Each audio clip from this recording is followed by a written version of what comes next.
Olá, eu sou Marília Damião e começa agora o Go Green, um papo energético, o podcast da GreenYellow. Quinzenalmente, traremos para você um bate-papo sobre energia e suas várias ramificações, energia limpa, renovável, sustentável e as inovações na área energética. Como hoje é nosso primeiro encontro, nada mais justo que começar falando sobre transição energética. A transição energética vai muito além da mudança na geração de energia. É a tomada de consciência sobre o modelo energético que temos hoje no Brasil e a forma que ele atinge todo o ecossistema. Alternativas energéticas limpas e a gestão eficiente do consumo têm se tornado ações estratégicas para empresas com compromisso ESG. A sigla ESG é uma sigla em inglês que, na verdade, representa os compromissos das empresas nos aspectos social, ambiental e de governança. Uma pesquisa recente deste ano revelou que 94% dos brasileiros esperam que as empresas façam algo sobre ESG. Porém, infelizmente, apenas 17% acredita que, de fato, as empresas realmente fazem alguma coisa. Então, para conversar sobre esse assunto e como as empresas podem tornar as estratégias ESG em ações efetivamente concretas, a gente vai receber o Marcelo Xavier, diretor-presidente da GreenYellow. Olá, Marcelo, tudo bem? Tudo bem, Marília. Pronto para bater um papo? Sim, vamos lá. Então, primeiro, explica um pouco para a gente o que é, de fato, a transição energética. Bom, a transição energética, ela é um conceito baseado nas mudanças estruturais nas matrizes energéticas dos países. Então, a gente migra de um modelo que é baseado predominantemente em combustíveis fósseis, e aí vai do petróleo, carvão mineral, gás natural, para uma matriz cada vez mais focada na geração de energia por fontes renováveis. E aí a gente fala de energia solar, energia eólica e hídrica, ou seja, a gente caminha para uma economia de baixa emissão de carbono. Mas não é só isso, né? Não se trata apenas de simplificar a diversidade da matriz. A gente tem que fazer uma transição energética e refletir também sobre os efeitos que o atual modelo de geração e consumo de energia trazem para o meio ambiente e para a sociedade. Então, dessa forma, a gente pode incluir não só a geração de energia dentro da transição, também a forma como nós consumimos esse recurso, ou melhor, como nós deixamos de consumir através de eficiência energética. E é interessante, né, que é um conceito que ele engloba, né, não só empresas, né, que é um pouco o mercado, né, que a GreenYellow atua, mas pessoa física, né, eu posso ser responsável também pelo meu consumo, né, todo mundo acho que pode fazer parte da transição energética, né, não é restrito a um grupo específico, né. Pensando nisso, né, então você comentou, né, da energia, né, fóssil, energia renovável, é possível hoje, né, a gente ter um sistema energético totalmente vindo de fontes renováveis para todos, né? E como que a gente pode chegar lá se é possível, né?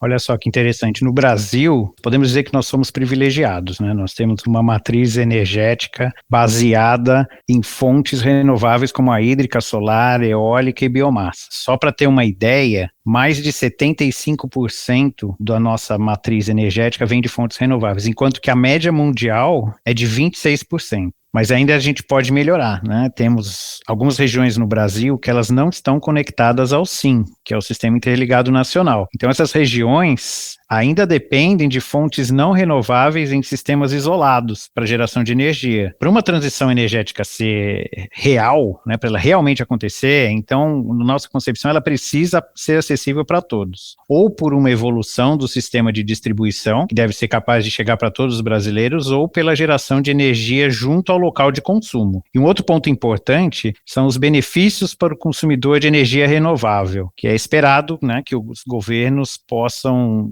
fornecer esses incentivos para o mercado de energia limpa poder crescer mais rapidamente. 75% de energia renovável, por isso que, enfim, o Brasil tem tanto destaque em todos esses assuntos de energia, de matriz limpa, porque realmente as nossas dimensões ajudam nesse sentido. E aí, agora olhando para dentro de casa, né, aqui da GreenYellow, né, dentro desse cenário de transição, como que a GreenYellow ajuda nisso tudo, né? Qual que é o objetivo que a gente tem? Marília, a transição energética, ela faz parte do DNA da GreenYellow, né? E a GreenYellow quer ser, sim, um player relevante mundial na transição energética, ajudando os nossos clientes, acelerando a implementação da transição energética e viabilizando grandes projetos. E aí, só uma curiosidade, né? Você falou mundial, né? Que lugares que a GreenYellow está ao redor do mundo? Bom, a GreenYellow já está em 16 países. Nós temos sempre a perspectiva de abrir novas unidades de negócio em outros países. Na América do Sul, nós estamos na Colômbia e no Brasil. Tivemos recentemente uma expansão na região ibérica, Portugal e Espanha, e para o leste europeu também. E já temos uma presença bastante significante no sudeste da Ásia.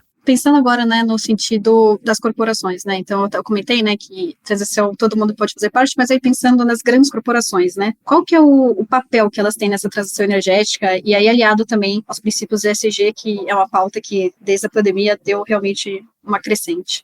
Quando a gente analisa os maiores consumidores de energia do Brasil, e aí tirando as residências, nós temos indústria como um pouco mais de 35% do consumo do país e o comércio com um pouco mais de 15%. Então, indústria e comércio, nós estamos falando de mais de 50% do consumo de energia no país. Ou seja, as grandes corporações e até os pequenos e médios empresas e comércios têm um grande poder nas mãos, né? É necessário que as empresas participem da transição energética, entendam seu papel, entendam, acima de tudo, como utilizar esse recurso. E aí, acho que eu retomo também a questão da pesquisa que eu comentei, né, que ainda os brasileiros nem sempre acreditam que as empresas fazem realmente ações que visam transição energética e tudo mais. E existe um termo para isso, que é o tal do greenwashing, que é um termo que é utilizado quando as empresas gastam mais recursos e tempo para mostrar que é uma empresa verde do que efetivamente fazendo alguma coisa, né? Então, a empresa que usa selo orgânico nas coisas e, na verdade, não é um produto orgânico, a empresa que fica, talvez, falando que usa energia renovável, mas corresponde a só uma baixa porcentagem do consumo dela, e ela fala que usa energia renovável, enfim. Então, isso é um pouco do termo greenwashing, né? Então, como que as empresas podem fazer para fugir desse termo e, de fato, partir para algo concreto? Esse é um bom ponto, né? A gente viu que houve uma popularização do termo ESG e uma cobrança maior por parte dos clientes das empresas nesse sentido, por ações concretas. E isso deve ser feito realmente de uma forma coerente, uma forma concreta. Não faz sentido algum a empresa dizer que tem energia renovável se os equipamentos de uma fábrica, por exemplo, são antigos, consomem mais energia do que deveriam, ou ainda se ela não consegue demonstrar e medir resultados, né, tornando todas essas ações muito superficiais. E nós na Green Yellow nos preocupamos muito com isso, com rastreabilidade, com confiabilidade, para poder realmente ter o ESG real para os nossos clientes. E até uma coisa que a gente comenta aqui dentro, né, então começar no básico, né, vamos dizer assim, poxa, você antes de talvez chegar numa energia renovável, né, justamente esse exemplo que você deu, vamos deixar as coisas mais eficientes, né, tornar o consumo eficiente para depois a gente investir em energia renovável, ou desde coisas básicas, né, vamos garantir que o escritório da empresa tem sensores de presença, enfim. Às vezes essas ações são concretas, mais simples e que vão trazer resultado, sim, em vez de já partir para uma energia renovável, que também, obviamente, tem seu valor, mas tudo deve ser visto como um conjunto, né. E aí, a transição energética, ela sempre comenta-se muito junto com outro termo, que é muito comum no mercado de energia, que são os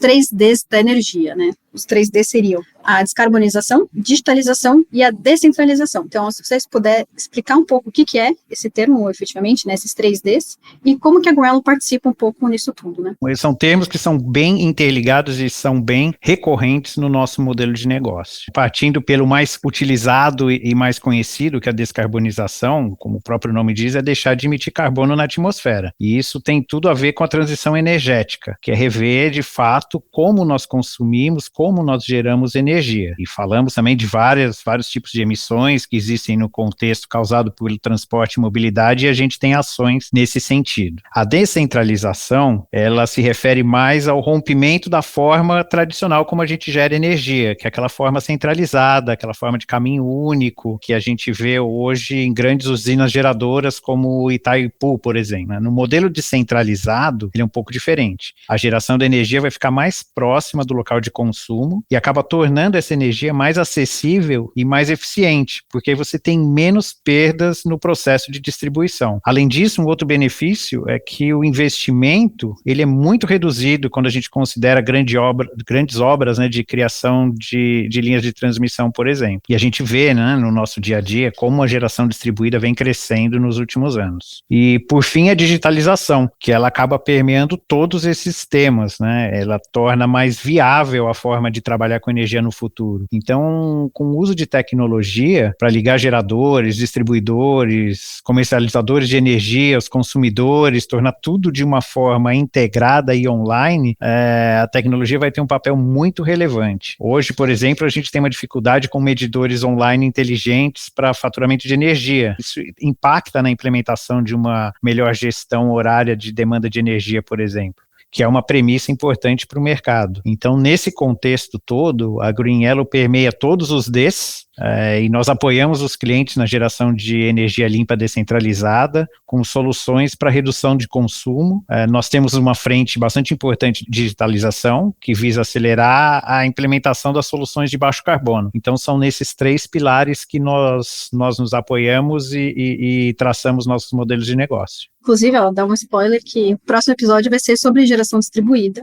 Aguardem o próximo episódio, que a gente vai explicar um pouco mais sobre esse modelo. Mas legal saber que, enfim, acho que esses 3Ds acho que ajuda a complementar bem ou tangibilizar mais essa questão da transição energética. E aí, mudando um pouco o viés, né, mas ainda falando dessa questão de transição energética, mas a gente pensa um pouco também em propósito, né? A gente vê também que não só os clientes das empresas estão cobrando uma atitude das empresas, mas os próprios funcionários das empresas também cobram, né? Às vezes a gente é cliente de uma empresa e pode trabalhar nela também, né? Qual a sua visão, Marcelo, no sentido, olhando internamente, né? Você acredita que o propósito da empresa e as ações que elas fazem também impactam a marca empregadora dela? Você acha que o mercado está indo nesse sentido também? Muito bom ponto, Marília, com certeza. Assim como nós vemos os nossos clientes, o que acontece com eles quando eles são cobrados por terem ações efetivas, os funcionários dos clientes e os nossos também passam a cobrar um posicionamento das empresas nas quais eles trabalham nesse mesmo sentido. Isso passa a ser um diferencial, sim, na hora de escolha de uma empresa onde você quer trabalhar.